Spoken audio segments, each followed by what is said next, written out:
Isn't it weird how everyone on YouTube is searching for how any poor person can become a millionaire without wasting time, or in a week, in a month, in 6 months?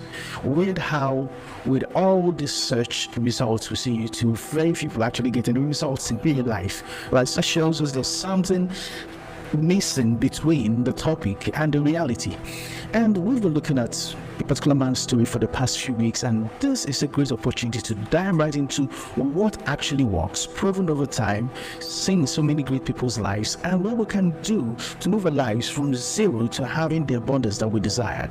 Now, I'm going to refer back to the verse I've been referring to for the past few weeks, and if you haven't watched these videos, I recommend you go and watch them. I'm talking about Luke chapter 16, where we're talking about the cricket manager and his dealings and what we can actually learn from this boss guy. Because this fellow was so smart, was so clever that Jesus himself recommended him. What could be better? Of course, nobody's saying we have to be crooked like him, but we could pick a lesson or two from the things he did. Now, diving right in, we read about where he said, look, I can't go digging, I can't go begging, and we read about how he approaches his master's clients, and that is where we want to start from, because there's some wisdom in what he did there that many people skip right over because we tend to speed read. All right, so whenever this guy gets a list of his master's clients and he calls them one after the other. Now that says a lot about him, and there's a step, at least 2 steps in this statement that we can learn and begin to apply in our lives, no matter the level at which we find ourselves. First of all, we discovered he had a list. Now, this fellow had a list of creditors, and what would you be able to do if you had a list of valuable moneyed people? Because look at it, even if you had zero, you could actually have a list. Even if you have some income, you could actually have a list. Even if you're just employed on a job, you could have a list. Because sometimes we fail to see the opportunities right in front of us because all we're focused on is on the need that we have, and other opportunities are coming right at us every day, walking past us every single day.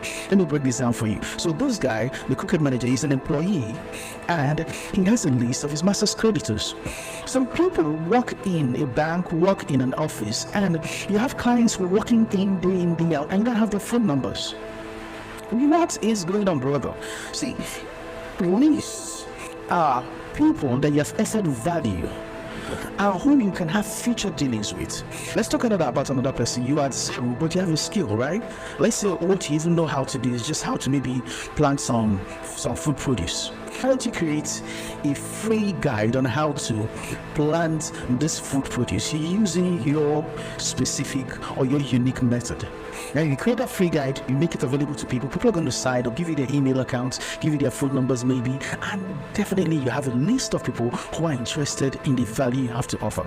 You learn from the cricket manager the importance of having a list, because he says, look, I know what I'm going to do. I'm going to just summon all these guys that I've done business with. I'm going to strike a deal with them. And good enough for him, he had a list. But this is a sign for you today. Go begin building a list. No matter where you are, start building a list. Build lists of people who value what you have to offer. Build lists of people who value your services. Build contacts, because with them you always have something to fall back on during the tough times. If he has a list of moneyed, valuable people, then we'll read that he summons them one after the other. Let's say that first of all, this guy has people who have high level of trust in him, despite the fact that they know he's crooked. Because think about it, who reported him to his master in the first place? But some people that he had dealings with. Now they trust him enough that when he summons them, they show up for him. Now we got people who you do business with people, and to get you on the phone is difficult, to get you to fulfill your promises is difficult, to get you to meet the supply you said you're going to meet is difficult. You are eroding trust, and trust is the real currency in business. Now what this cricket manager had was that he had people who he had developed trust with. So he calls them, and he hasn't told them why he's calling them, and don't share about his doorstep. Isn't that interesting? So you have a project and you have a list. Just try this out today, right? If you summon the people on your list, how many of them are going to show up to do business with you? That's going to let you know the level of influence you actually have. And you have to build on this, because if you become the type of person who they know is going to keep his word no matter what, people are going to trust you, people are going to show up when you call, and people are going to be willing to do business with you. Now we find out again that he tells them, okay, how much are you paying my boss? And this guy says, okay, I owe your boss like 100 pounds of olive oil. And he said, come on, you can cut it down to 50.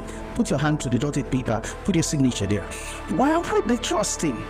Why would they believe that if you said you were owing 100 pounds of olive oil, you could reduce it to 50, and they actually signed? That's because this guy also has a reputation.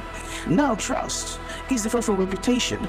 People are aware that what he says he's going to do, he's going to do it. Are you with me? And they believe his word so much that even though they know he's not the owner of the business, they know what he says is done deal.